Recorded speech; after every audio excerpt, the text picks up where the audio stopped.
Total Excellium, the fuel that cleans your engine kilometer after kilometer.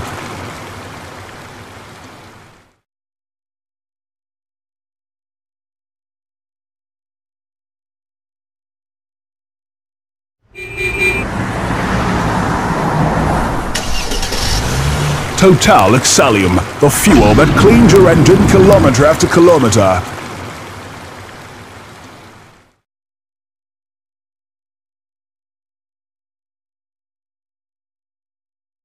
So it's 6:30 on Tuesday morning, and with about 75 branches and a nationwide presence, we provide you with the most convenient ways to receive your remittance through Western Union, Unity Link, Express Money, RIA, MoneyGram, and many more. You can redeem your remittance even on Sundays at our Ring Road and Action Chapel branches. The good news is that this Ramadan, Fidelity Bank is rewarding all remittance customers with instant gifts.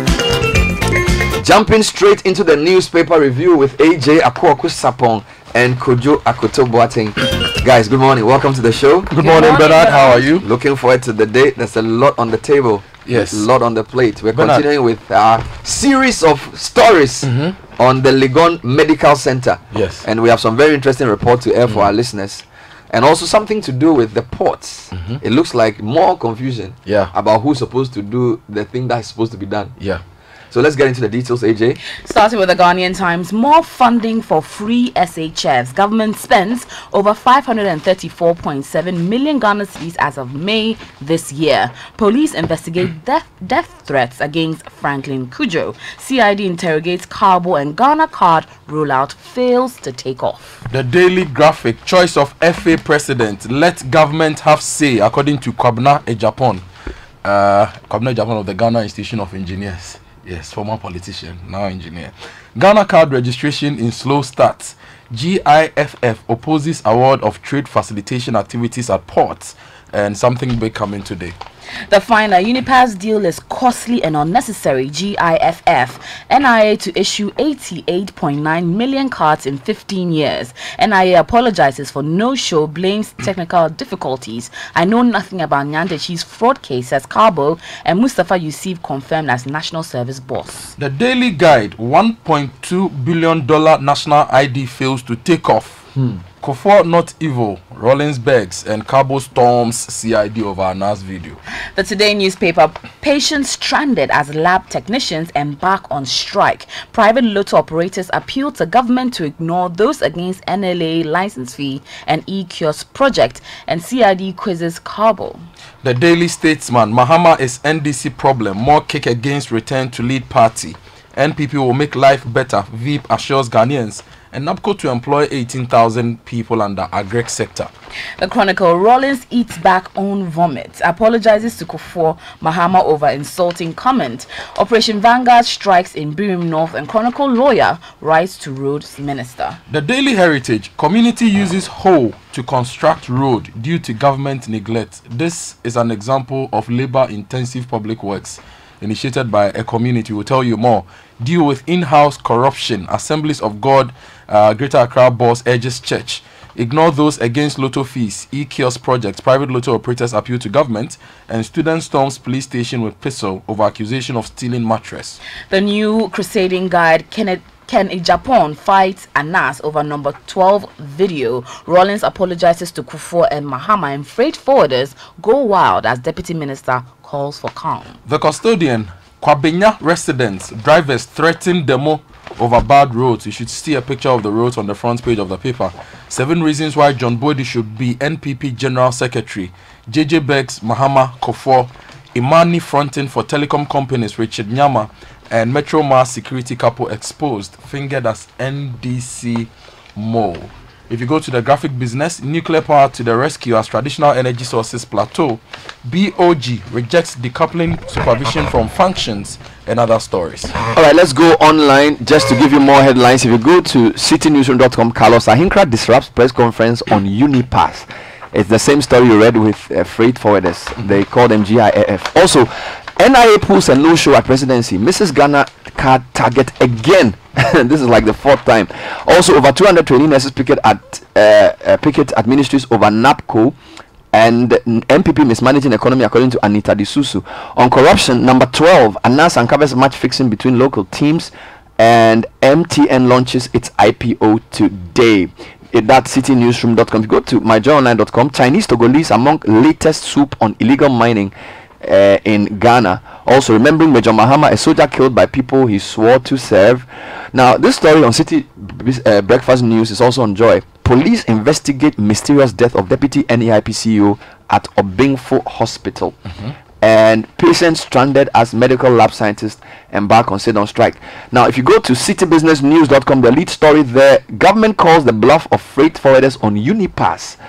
Also, FPSO shut down for 3 weeks, and 7.3 million Ghanaians without financial accounts, according to World Bank. They don't have mobile money, they don't have bank account, they don't have nothing.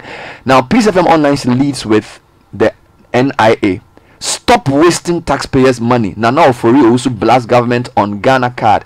Also, President Vanguard makes 1,247 arrests, seizes 111 weapons, and NAPCO receives huge endorsement. Now, if you I think would leave that for now. Let's just go into the details. So maybe let's start with the Unipass. Freight forwarders kick against Unipass deal.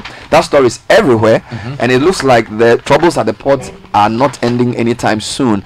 The graphic leads with, in fact, the Times is on its back page. Yes. And City Newsroom also leads with it. It's also in the center spread of the daily graphic. GIFF opposes award of trade facilitation activities at ports to new company. The story by Dominic Moses Area says that the Ghana Institute of Freight Forwarders, GIFF, has kicked against the move by the government to bring in a new company to oversee the implementation of the paperless system at the ports. According to the association, the deal, which is coming at a time the GCNet and West Blue Consulting have an existing contract with the government to deliver similar products at the ports, was needless and dangerous. Addressing journalists at a new conference in Accra yesterday, the president of GIFF, Mr. Kwabena Ofusu-Appiah, said the move to replace GCNet and West Blue Consulting had the tendency to render the entire paperless system at the ports useless. Now, the minister has been reacting to this. Now, this reaction is in the paper.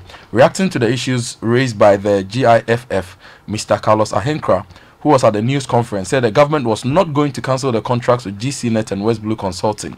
Mr. Ahenkra urged the leadership of GIFF to come to the ministry, saying that their concerns would be addressed. The angle here is that Deputy Trade Minister Carlos Ahenkra yesterday interrupted a press conference organized by the freight forwarders. He entered the premises without the knowledge of the organizers to clarify what he termed as misconception about the Unipass system. According to him, he was there to address their concerns from government's perspective. Now, the Unipass system will replace all trade facilitation rules at the port. Trade facilitation involves the clearing of goods and tracking of revenues at the ports. These rules are currently managed by GCNet and West Blue. Now, let's give this some context. Under President Mills, the company doing trade facilitation was GCNet. Then under Mahama, a company called West Blue came in to the fray.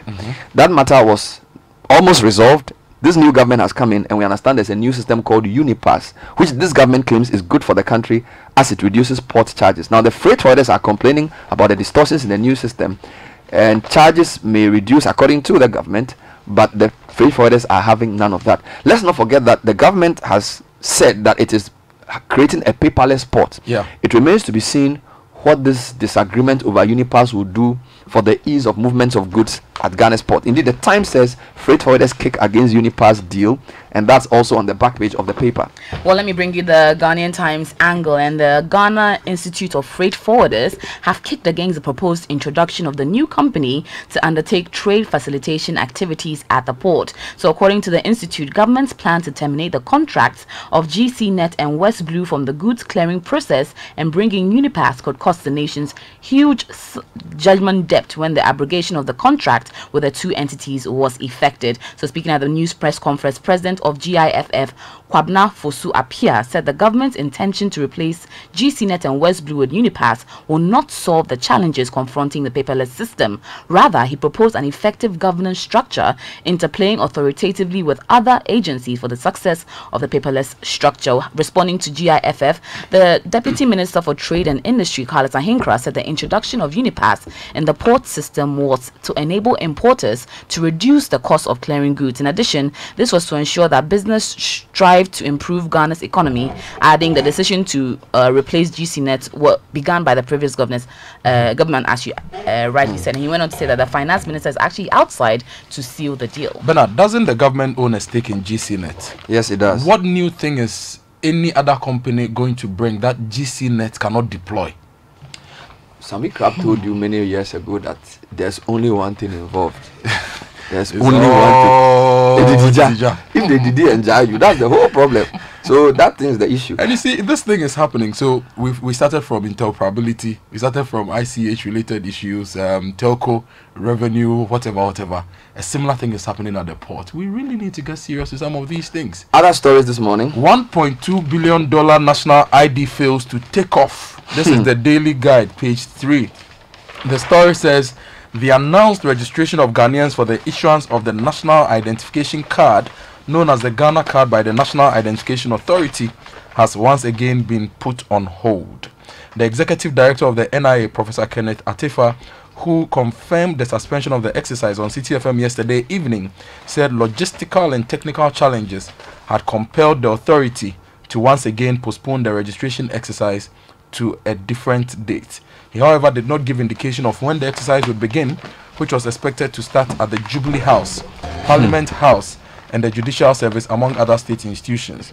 Professor Atefa has stated that all the necessary documentations and legal framework for the registration and issuance of the Ghana card had all been completed. He promised me on 21st May on this show that yesterday, 28th May, he was going to deliver. Now, the story on our website says the NIA has apologized to the presidency and other institutions for its inability to issue the Ghana cards on Monday.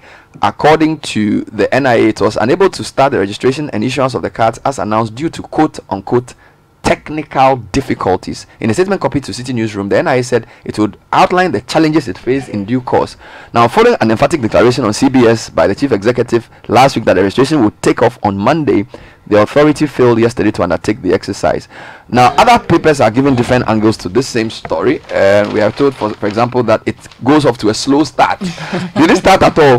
No. Because it didn't start, right? The Daily Graphic has the slow starts. Angle. Yeah, I'm wondering how Yes. where it maybe started at graphic so or let me somewhere. tell you. The story says that the much anticipated national identity card registration process in the Greater Accra region did not start at the advertised centers yesterday. So how do you do a headline saying it gets off to a there's no say slow start and did not start? What are you afraid of? Write the truth. but there's a picture in the graphic that has some of the registration officers being registered at the National Identification Authority head office in Accra. What does the statement say? No, it's a picture. Okay. Which shows that some people were being registered at the NIA head office in Accra. Okay, so that's the slow start. Some of the people at the NIA. Okay, so it's a slow start. In the Ghanaian Times, they visited Parliament House, Judicial Service, and security agencies in the afternoon, and staff were going about their usual business with checks from Jubilee House indicating the same. So some personnel of the security agencies who were said to have trooped to the registration centers had retreated to their base, while others were hanging around in case the NIA officers showed up. So he went on to say that Professor Atefa also said that registration materials and trucks were ready to be dispatched, but they were withheld due to the challenge, and all efforts to address the problem with hopes of starting the exercise later in the day were unsuccessful. Asked if he suspected sabotage, Professor Atefa said he did not believe in conspiracy theories but did not rule out the possibility. Next story, corruption. CityNewsroom.com lead story there. Number 12 announced and covers match fixing between local teams. Graphic leads with Kwabena Japan. Now the story says many of Ghana's Premier League teams have been caught in various match fixing deals. This is captured in parts of the grand undercover corruption expose by journalist Anas Arimayao Anas. The yet to release video shows the teams conniving to predetermine the outcome of games they are involved in for their various interests. Now, although our source did not name the clubs, the source said some top referees were also involved in some of the deals, and the source indicated that the matches fixed were for the Premier League and some for FA Cup games. Still on that issue. Yes, Kwabena Japan says that the government should have a say in the choice of FA president. Page 3 of the Daily Graphic. The story says that in the wake of the Anas expose on alleged corruption in football, a sports enthusiast and suspended General Secretary of the NPP, Mr. Kwabena Japan, has called for reforms that will give the President of the Republic the power to nominate the President of the Ghana Football Association. Mr. Japon made a call in a yet-to-be-aired interview with Mr. Paula Domotre on the current affairs program on Metro TV, Good Evening Ghana. According to him, the former system where the president nominated 2 persons to be considered for the position of FA president by the GFA Congress must be revisited. And quickly on that issue as well, Ghanaian Times, CID interrogates Cabo. In the middle page of the Ghanaian Times, so Mr. Anthony Cabo, the Deputy Minister of Roads and Highways yesterday, reported to the CID to assist the police in investigations into an alleged fraud case against Mr. Kwesi Nyantakyi, the president of the Ghana Football Association. The Member of Parliament for Laura was seen in a kaftan headed to the Financial Forensic Unit of the CID around 10:05 a.m. A source at the Police Public Affairs told the Ghanaian Times in Accra yesterday that Mr. Cabo his statement was taken during the 45 minutes interrogation, and they sought clearance from the leadership of Parliament in order to release him to come. Let's talk about roads now. Yes, community uses holes to construct road due to government neglect. This is the Daily Heritage. Yes, and then I'll take you to Kwabenya. Now, this story in the Daily Heritage says that residents of Awuzamlem, a farming community near Asinesi in the Yilo Krobo municipality in the eastern region, have resorted to the use of hoes, pickaxes, cutlasses, and other farm implements to construct a feeder road to link their community to others. They are quest to embark on a communal labor to construct a link road from Monu to their community to allow a philanthropist to construct a borehole for the community. According to the assembly member of the area, Mr. Isaac Tete Amano, residents were forced to embark on the construction of a feeder road from Asinesi through Monu using communal labor. Mr. Amano said communities in the area lack potable water and therefore have to rely on streams which dry up during the dry season, compelling them to walk more than half a mile in search of water. So they had to construct this road to give access to those coming to construct the borehole for the community. So this is the story. Now, still in the road sector, the custodian says what? Kwabenya residents, drivers threaten demo over bad roads. We will join you if you do this.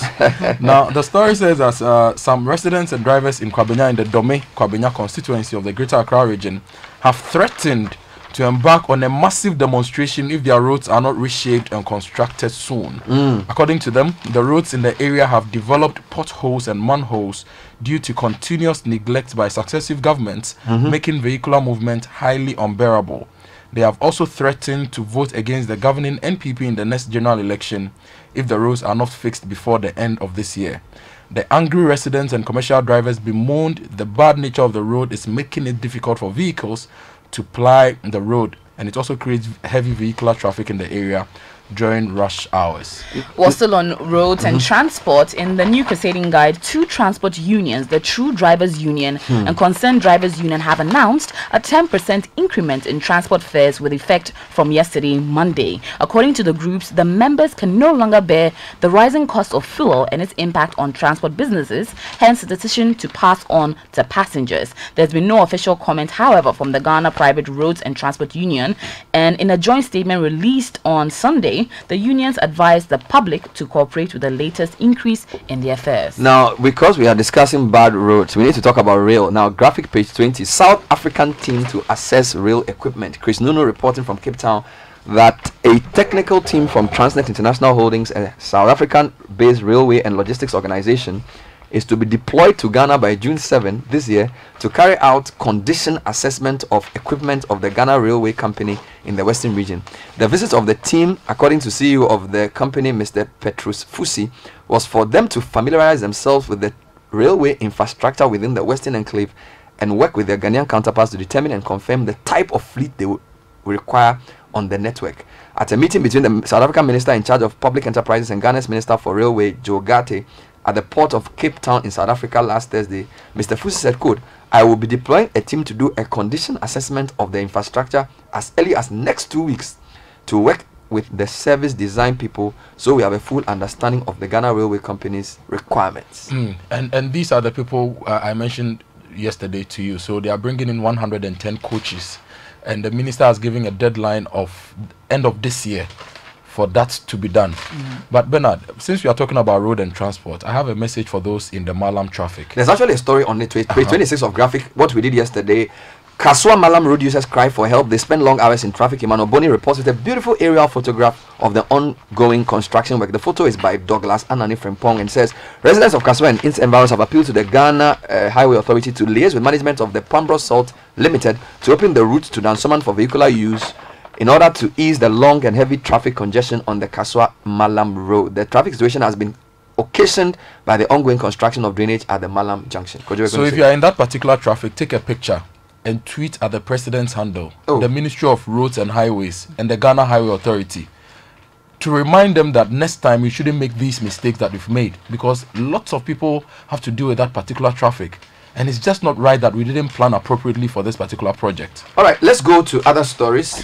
Well, coming to the health sector, and in the Today newspaper, an indefinite strike by members of the Ghana Association of Medical Laboratory Scientists yesterday brought loads of discomfort to dozens of patients, with many in public hospitals left stranded. The association started its announced nationwide strike in protest to salary discrepancies that has existed for 6 years after the introduction of the single spine pay policy, amongst others. A visit to the Kolebu Teaching Hospital showed red bands tied to the doors of the central laboratory to signify the strike by lab scientists. Also, activities at the blood bank came to a halt, which left donors and patients frustrated. A similar situation occurred in the eastern region and the central region as well. But head of laboratory at the Tetekwashi Memorial Hospital, Alhaji Ibrahim, admitted that their action will profoundly affect healthcare delivery in the district. We are not rendering any services to any client in the hospital here today. We ourselves do not like the issue of embarking on a strike, but the problem has been on the table for a very long time, which has to be addressed. Still on the health sector, City Newsroom has a lead story. Over 200 trainee nurses picket again over NAPCO. Story says over 200 members of the Ghana Midwife Training Association, or Trainees Association rather, picketed at the premises of the Health Ministry on Monday. This is the second time they are demonstrating after government announced that it was going to enroll nurses in the Heal Ghana module of the Nation Builders Core program. The nurses say they are strongly opposed to the move. The students say they will stay at the premises of the Health Ministry until they are cleared and posted. And then there are photos and audios of the same story. And still on health, this morning you heard that report in the Citi Breakfast News by Caleb Kuda. Really? Yeah. Where he visited 2 facilities close to the University of Ghana Medical Center. Those facilities I have visited before. And if you look at what is happening and the fact that we are not prioritizing healthcare and the various investments we've made, then you realize now there's a very interesting story that we brought on the Citi Breakfast News, which is also on Joy Online. Police investigate mysterious death of deputy NEIP CEO at Obingfo Hospital. It's a really sad story. CID say they are investigating the circumstances that led to the death of deputy CEO of the NEIP, Stacey Ofei Dako. She's reported to have passed away at the Obingfo Hospital in Accra on Monday, May 21. However, Joy News has learned that the hospital authorities decided to deposit the body at the morgue 4 days after her death without informing her family members. The mother of the deceased has told the station that she was informed about the death of her daughter days after her demise. On the City News angle as well, the police say the police quoted the mother of the lady saying that her daughter was not well treated. That's what led to her death. The police say they've arrested the doctor and some nurses and they're investigating. And so we'll wait for how that pans out. Let's talk about Cashew. There is Cashew, there is Operation Vanguard, and there is Captain Mahama. Let me give you the Cashew story, then we'll go to mining and Galamsey. African cashew experts in Accra to sharpen skills. The story by Nana Kunedu Ajiman says cashew industry experts from 9 African countries are attending a capacity building program in Accra to help their respective countries reap maximum benefits in the entire cashew value chain. The 2018 master training program will expose the 83 participants to best farming practices to increase cashew production, good harvest and post-harvest practices, how to access finance, and how to increase awareness of the health. I don't want to be cynical, but have you realized that in our newspapers we spend more time capacity building, discussing and talking about the problems, whether it's railway or cashew or whatever, than we actually report progress in the sector. So a lot of the conversations about whether it's cashew or fertilizer or roads will be about people meeting to talk about it. But yesterday we carried a story which informed us that 600,000 seedlings are being distributed in the cashew space. I am personally distributing 1,000 seedlings. I've already done 10. Well done. In the past week. More funding for free SHS. Government spends 534 1.7 million as at May this year. So free SHS seems to be gaining traction quietly. Yep. Napo is on the front page of the Ghanaian Times. Story itself is on page 16. AJ, give us quick highlights of that story. Okay, so in the middle page of the Ghanaian Times, the government has so far spent about 534 million Ghana cedis on the implementation of its flagship educational policy, the Free Senior High School. So according to Vincent Eko Asafwa, head of Public Relations Department, Ministry of Education, the total sum includes payments made from the inception of the program in September 2017 to May 23rd this year. Detailing the summary of the expenses to Ghanaian Times in an interview in Accra yesterday, he said buffer and other payments recorded the highest expenses, totaling about 151 million Ghana cedis and 147 million Ghana cedis respectively. He also gives a breakdown of the textbooks and how much spent, and also a total of 65 million Ghana cedis was spent on procuring new furniture and improving the conditions of existing ones. Finally, Major Mahama. Major Mahama's death 1 year on. This is the Daily Guide. Now, the story says that today marks, today marks exactly 1 year when Captain Maxwell Adam Mahama met his gruesome death at the hands of a mob. The soldier who was leading a military detachment at Dencho Obuasi, now near Obuasi in the central region, was lynched by an angry mob who, according to police reports, mistook him for an armed robber. Now, if you check the Daily Graphic, the back page, we are being told that Operation Vanguard has arrested 18 suspected illegal miners. We'll end it here and say thank you, Kojo and AJ, for the newspaper review. Coming up next is the City Business News. This is the Citi Breakfast Show, the city's biggest conversation. Honey, I'm off to run some errands and pay. Total Exalium, the fuel that cleans your engine kilometre after kilometre.